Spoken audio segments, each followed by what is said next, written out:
बहुत समय पहले की बात है।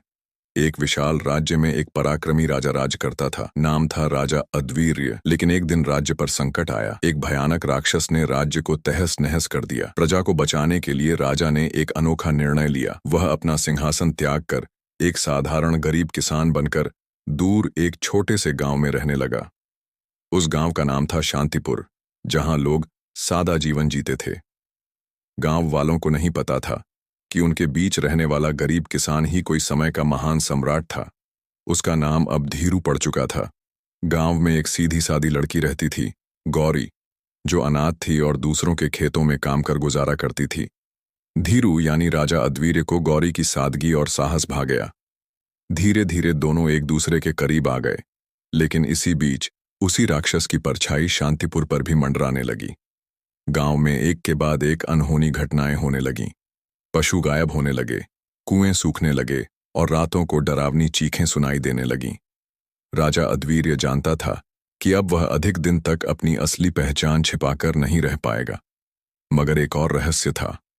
उसके साथ उसका बेटा भी था, युवराज अर्जुन, जो गांव के बच्चों के साथ खेलता मगर चुपचाप तलवार चलाना और युद्ध कौशल सीखता रहा। फिर एक दिन गांव के पास की गुफा से भयंकर गर्जना आई। पूरा गांव कांप उठा। राक्षस लौट आया था और इस बार वह पूरे गांव को निगलने आया था। क्या अर्जुन इस राक्षस को हरा पाएगा? क्या राजा अद्वीर्य को अपनी असली पहचान सबके सामने लानी पड़ेगी? और गौरी को जब सच पता चलेगा तब उसका क्या निर्णय होगा? गांव में हाहाकार मच गया। लोग डर के मारे अपने घरों में दुबक गए। अंधकार में वो राक्षस पूरे जंगल में दहाड़ रहा था।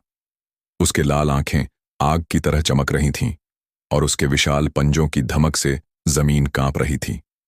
लेकिन एक झोपड़ी में अर्जुन अपनी लकड़ी की तलवार को एक असली तलवार से बदल रहा था। वो तलवार जो उसके पिता ने सालों से छिपाकर रखी थी, वही तलवार जिसने कभी बड़े बड़े युद्धों में जीत दिलाई थी। बेटा, राजा अद्वीर्य ने गंभीर स्वर में कहा, वक्त आ गया है। ये वो लड़ाई है जो तेरे भाग्य में लिखी थी।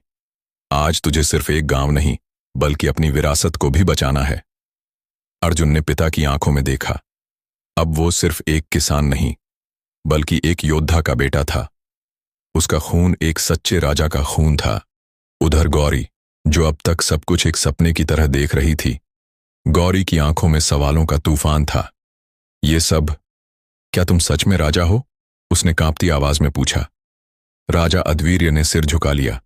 हाँ गौरी, मैं वही हूं जिसने अपने लोगों की खातिर अपना ताज छोड़ दिया।